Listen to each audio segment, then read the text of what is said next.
Shout out Oof. per 40 production. It's like just the Per most 40 realistic production. thing. Incredibly real.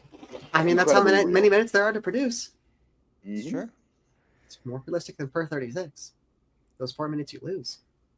Well, the Very 16 and true. 12 was per 36, but that's just because the player is averaging 9 minutes per game, and it's easier to multiply out to 36 than 40 in my head.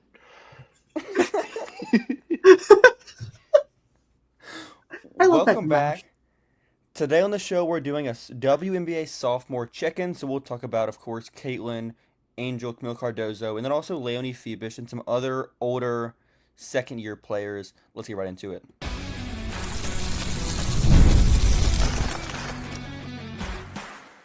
You are Locked On Women's Basketball, your daily podcast on women's basketball. Part of the Locked On Podcast Network. Your team every day. Welcome. You are locked on women's basketball. Thanks for making us your first listen every day. We are free and available wherever there's a podcast and on YouTube. My name is Hunter Cruse. I'm your Saturday host covering the WNBA draft, prospect scouting, and then also, like we said today, but the focus on more of these rookie scale contract players. I'm joined today by my co-hosts Emily Adler and Lincoln Shafer. Emily covers the W, the focus on player development and the game within the game. Lincoln also contributes to our coverage here at Locked On Women's Basketball and the Next. To open it up with segment one, let's just talk about the go in order by the draft, by last year's draft, and we'll also get to the older rookies that were not drafted in 2024. Caitlin Clark, even though she's injured and Caitlin's not, the league's not over, basketball continues. What do we see? Unfortunately, the media rights have now gone to zero. Yeah, It's a it's shame. unfortunate. Everybody got Ripped- refunded their tickets. It's Rest in terrible. peace, WNBA 2024 to 2025. But before the league died, in those few games, what do we see from Caitlin? She looked like the best player in league history, sort of. Briefly, and then she also looked like she was very frustrated and turning the ball over a lot. And couldn't make a three for. Yeah, They left she it. went like 2 full games without They were making a talking three. about that constantly on the broadcast, like every minute. I'm they brought it. shocked. Wait, Lincoln, were you Broadcast. thinking of Crystal Bradford? No, that would be funny too, but she's played several more years than 2. Oh, I thought she only played like 2.5. I'm pretty sure she started playing in 2015. Back to Caitlin Clark. She had Who? back-to-back 20-point and a lot of assist games to start the Back-to-back season. triple doubles. Yeah, she's Sorry. hilarious.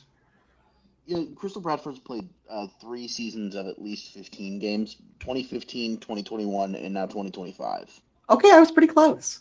Close, Okay, what they're yes. talking about for our listeners is that there's one player that Emily does not know is a second-year player that Lincoln's going to bring up at some point in this podcast. Well, She doesn't know who it is. Well, sort of a third-year player, but the second year was like 3 games before she got hurt. Yeah. Which okay, I know the name now. Now that you said that, I know the name, but we'll get to it later. So, Caitlin in those 4 games was averaging 19 points, over 9 assists per game, 6 rebounds on 52% from 2, 31% from 3, 75% of the line. That was very weird. She had a couple bad free throw shooting games, but Oh, either Rebecca way, Gardner. there it is. Yeah. There you go. Yep. Anyway, Caitlin Clark is really good at hoop. I don't think anyone has ever really done as much for an entire team as she was doing at a level that she was doing it in those games. And look, I personally have watched a significant chunk of Candace's prime. I've watched obviously Stewie's MVP season. I know what this means.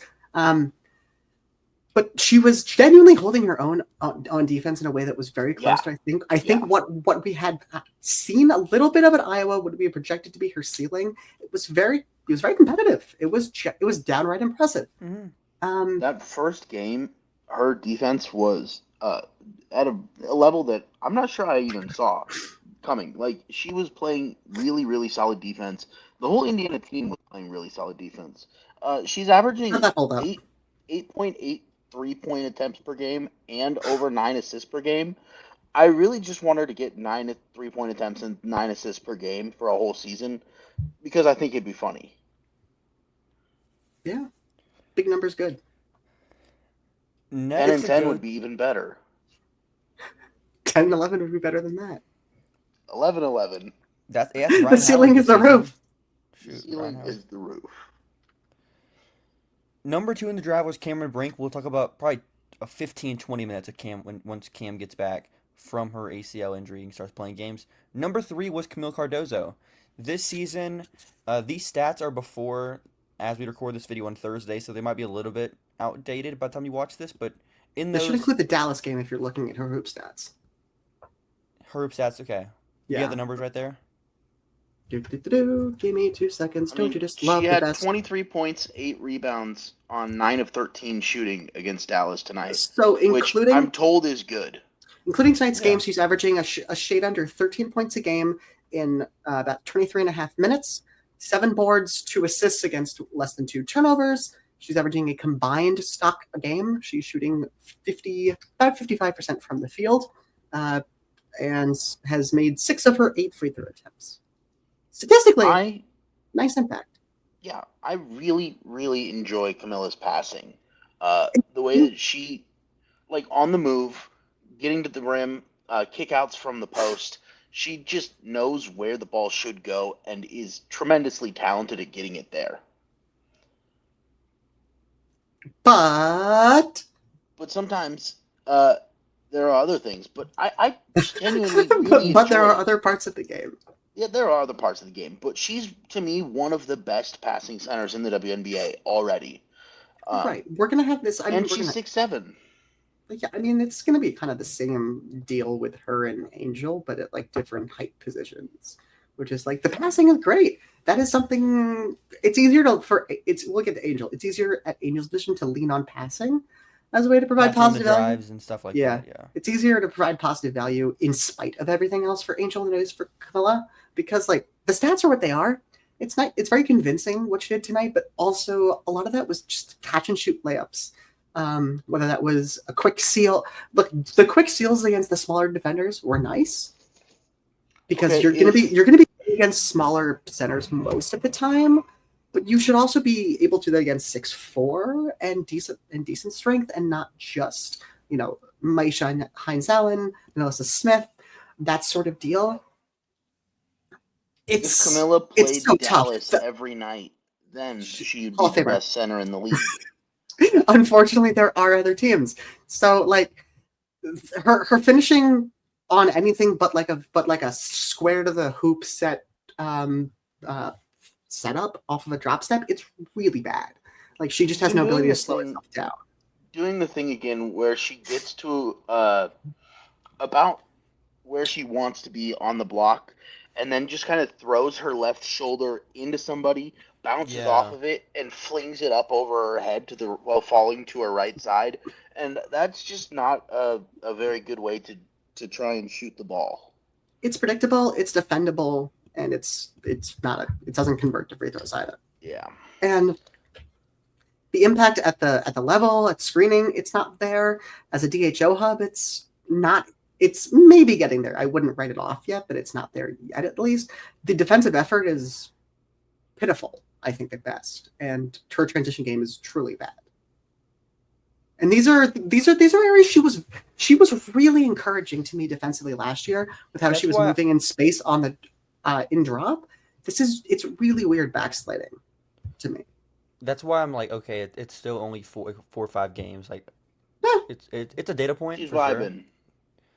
But we'll see how it kind of progresses. New coaching staff. We'll see if that is something that does improve as the season goes on. Let's get to our first ad break, then get into some of the other rookies from last year's draft class.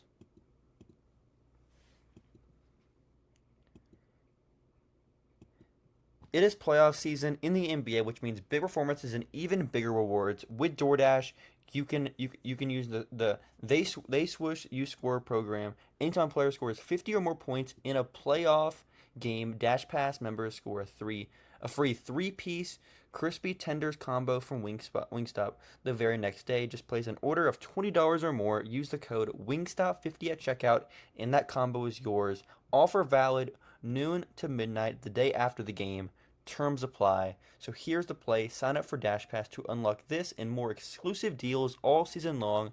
When any player scores 50 plus in a playoff game, Dash Pass members can grab a free 3-piece crispy tenders combo from Wingstop the very next day with $20 or more on an order, and code Wingstop50. That's Dash Pass, your door to more savings, more flavor, and more ways to win. Terms apply.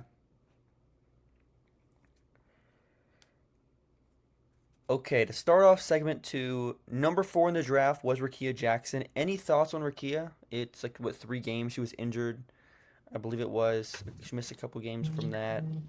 Any thoughts on what you've seen? Yeah, it's been small sample, obviously, but the role is a little bit different than last year. Ignore the efficiency. The process as a sort of secondary creator, it's very nice. It's really nice to see her being able to slot in off the ball the way that she is, even being asked to play almost comically out of position, which it's not really a coaching issue as much as it is a roster building issue. Management there is not good and mostly hasn't been for the entire franchise's history, but that's not the focus of this pod.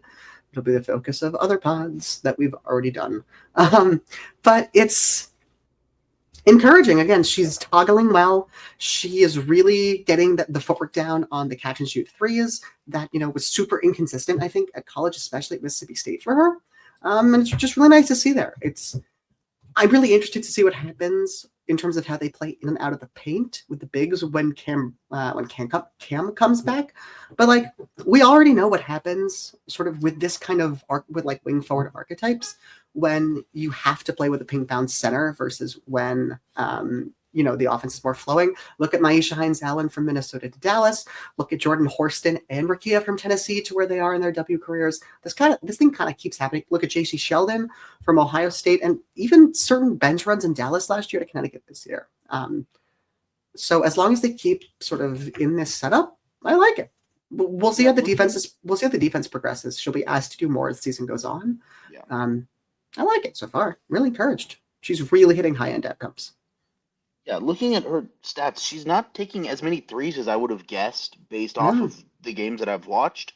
But the ones that she's taking have looked good. They're in rhythm. I genuinely like what she's been doing off the ball. Yeah, and just a really solid complementary core piece to one of the premier offensive engines in the league right now. To do the little throwing water on it thing, the finishing is what it sort of always has been. This is a fine, talented finisher, but she's not going to be consistent. The deceleration is nice in space, but the last step isn't sort of what it should be around the rim. And that's fine if she's hitting pull-up twos like she was last year and like she has done at times in college. And she really should for the most part in college. If that continues, the 2-point percentage won't be 30% forever. And then you have a really good player.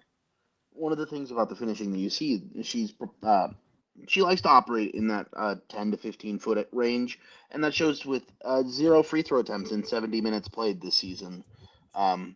So get to the rim a little bit more, find ways to get those mid post touches because she's got really good touch in that area, and just keep working off of Kelsey Plum. Shout out Kelsey Plum basketball. That's Plum a lot of fun stuff ball. right there. I love Plum ball. A lot of off-ball movement, some screening, Azrae Stevens. shooting from everywhere. Cut. Next player is someone I am not as optimistic about, and that is JC Sheldon at Connecticut this season. Camille from Dallas in that DJ Carrington big, gigantic trade we've talked about. With JC this season through 5 games, the numbers... I'm dying on this hill. The dumbest hill for me to die on. In these 5 games, she's averaging a little over 5 points per game, almost 3 assists. She's kind of been like the de facto point guard, I guess, with Lindsay Allen. Yeah, because Lindsay Allen got hurt. Yeah, Lindsay Allen got hurt, but yeah. She's shooting 43% from 2 and 22% from three. Last year was 31%. We'll see if that goes up. But the volume's super low. Like in terms of like her total field goal attempts, like the 3-point rate is not that high at all. Obviously, still not drawing fouls to where like we look back at what she was as a junior. Like that was like the Jay-Z Sheldon season we like were me and M specifically were like huge on. 36% free throw attempt rate in that season at Ohio State. In the W, in her first 45 games, that's at 12.9%. So she's got lemon booty. Sorry? yeah, She's got lemon booty. You know what happens to your mouth when you like have something sour? You eat a lemon. She's playing tight. She's playing nervous. I didn't make up this term. I stole it from Pamani Jones. I mean, that is her issue. That's how she's playing. She's afraid of contact. She's not using her physicality. Okay. She's not playing through the defense. She's trying to play around it. That doesn't work for her skill set. Doesn't work for athleticism. And I understand that she is at a strength disadvantage when it comes to the drive, when it comes to getting in the paint at this level. But she absolutely has the lateral and she has to use the lateral and horizontal quickness for this, and she's not using it. Well, she is shying away. She's finishing like when she tries, she's finishing. Yeah, she's not trying. She tries. Part of the issue is, of course, you're playing a lineup that is Tina Charles and Olivia Nelson-Nadata. Both of whom are perfectly fine offensive WNBA players. Neither of them should be playing together, especially not in this kind of lineup. Like Bria Hartley can play with them because Bria Hartley's a predominant jump shooter. But yeah, Sheldon's not.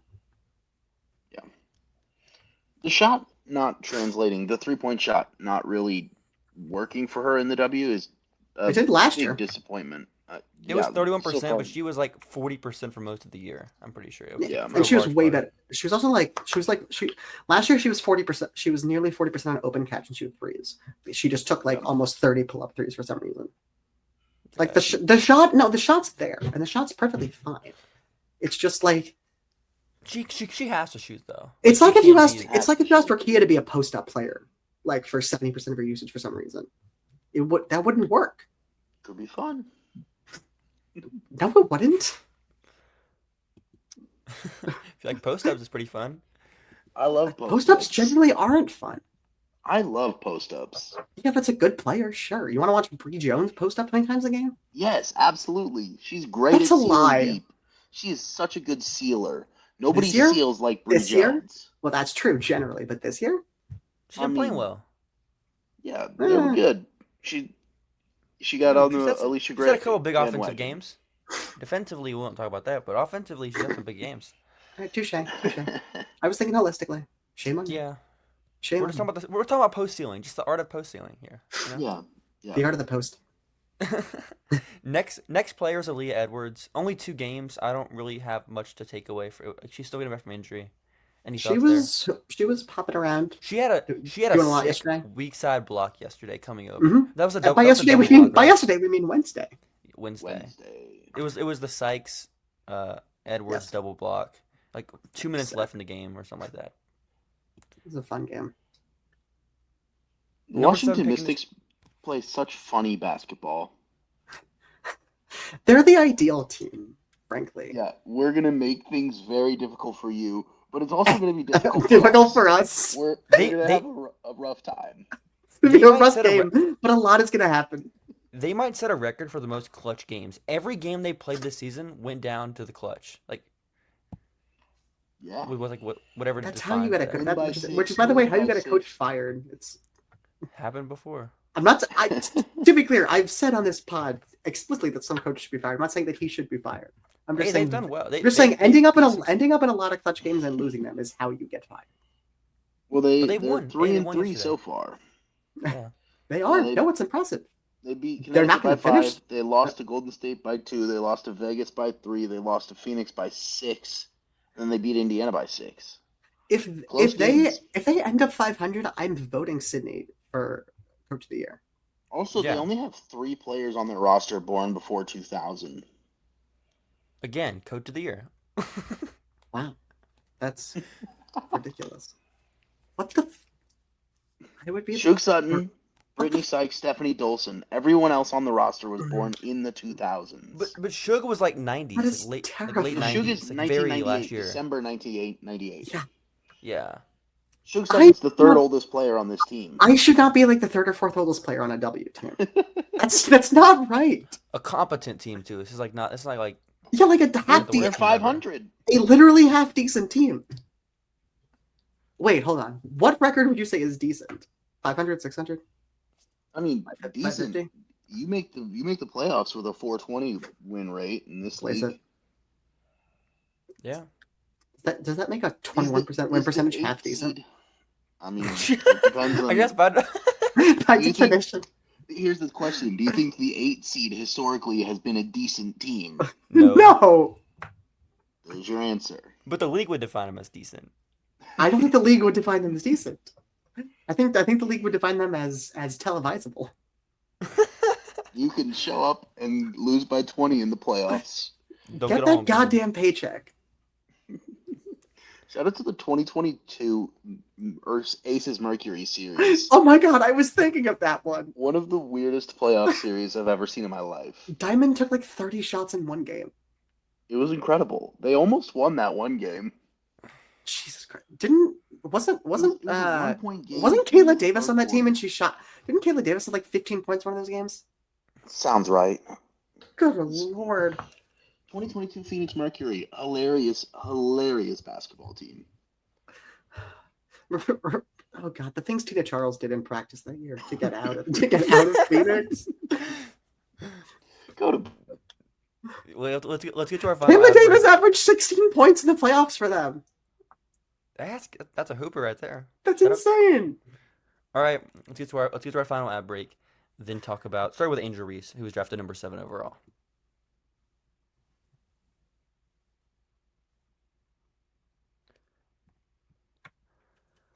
All right, we have to get through a lot of players somehow. We still have a lot of players to talk Yeah. about here. Most of them don't matter. Angel Reese, do you have the numbers? Not her, she matters, to be clear. Updated after this past game through 5 games. She's kind of stopped shooting the ball, which is also a problem. Yeah. Going in the other direction. I think she only Wow. took Long-term 4 wise- shots in the first 35 minutes against Dallas, which So- was 0 for 4, and it's just not the answer. So here are the stats. A little under 30 minutes a game. 9 points, 13 rebounds. Jeez. Jesus Christ. Good lord. I'm It sorry. helps whenever 13, Chicago's 13 offense- rebounds in 20 and a half minutes is insane. Well, because they missed so many shots. So did she. Yeah. 3 assists, She's- 4 turnovers, a steal and a half.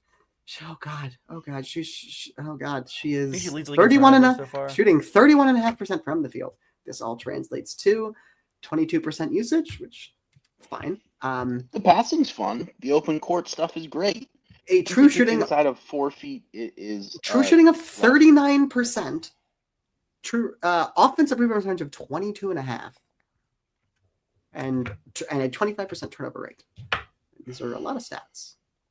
My first thing is there's no development in terms of like the finishing process and the finishing approach. No. And on top of He that, keeps putting her shoulder into somebody that's 5 inches taller than her, and then throwing the ball at their hands repeatedly. she's had 2 possessions. I think I calculated it. She's block farming. Based She's got off the other. two- She's got the other team's center on her fantasy lineup. The first possession against the Liberty, it genuinely looked like she was just feeding Jonquil blocks. She had looked- 2. She had 2. She had John Collin fantasy. That's what I'm saying. She's had 2 possessions this season where she had 3 offensive rebounds or more on the same possession. What? Yeah. How? I don't know. She keeps how. throwing it into the hands No, of I know somebody who's how. 6'7". She Okay. did it to Tierra McCowan tonight too, and then backed it out after the second or third one. Yeah. I- Which is that's improvement. That's improvement. Yeah, It's like Yeah. it's She her she pa- genuinely would never do that in college. Like that Her is pa- that is genuinely improvement. her passing is like very good on drives, but I feel like her passings, she gets tunnel vision when she's like in the paint around like surrounded area, where she'll have a wide open shooter, then she just goes back up again. Where it's like, okay, Mm-hmm. you try one time, you're not a good finisher. I think at Her that point, you passing gotta on the just move, like I yeah, talked about this in the It's preseason startlingly pod. good. It's so good. Like Tyler Marsh finding her ways to get the ball on the move and find shooters and find dump offs from there is is a really really high level offense for them right now. She had 5 assists against Dallas. That is a very good number for somebody that is playing her position. It's But it's so if she inconsistent can on a just possession to possession basis whether or yeah not they do it is so annoying. yeah. Which, like, I that's understand the offensive personnel is what it is, but like, we, I think the same thing. What I'll say about Angels' offense is the same thing that I just talked about with wings and these sort of off ball scores that aren't ones or fives, and what happens when you have a paint bound big playing next to them, and how it radically changes their game.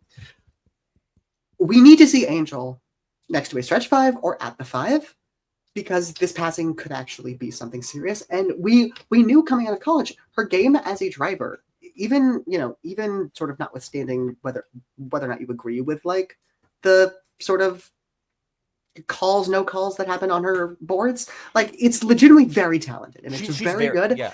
And it could be like a genuine source of offensive production on a team wide level. You're not going to see it next to Kamilla, and I still kind of like Kamilla as a prospect, but you're just never going to see it in this context. You're not going to see it with Elizabeth Williams either. As wonderful as she is as a person and a defender, you're not going to see it next to Elizabeth Williams. Try something different. We did see some minutes against Dallas with Angel at the 5 next to Courtney Vandersloot, Ariel Atkins, Rachel Banham, and Rebecca Allen. And a little bit of Kia Nurse instead too. Yeah, and the That's passing, rare. the team passing was so good in those 2 minutes. The ball was popping. It was.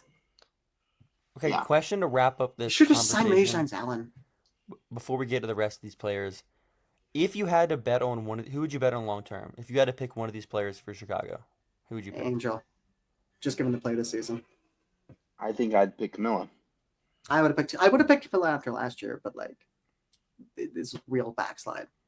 I mean, Kamilla just looks like she spent 6 months goofing off playing in China and putting up one shot in a game just because she was annoyed about her contract situation. I think she's still a very talented basketball player. That is, her skill set is easier to build around to me. Because Angel's such a unique player that you kind of have to put a very specific roster around her. I think Camilla's a more traditional big, a little bit easier to build around as a whole. Right. If I was going to bet on other than getting to a Rule 5 at some point, I would bet on Kamilla first because I just don't expect coaches to put in the.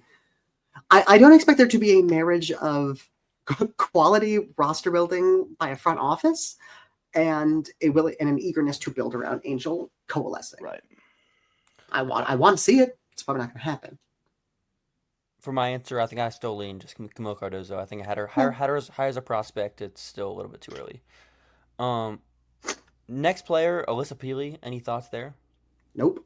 She's 5'11" now. Playing bench That's 5 minutes now. officially 5'11".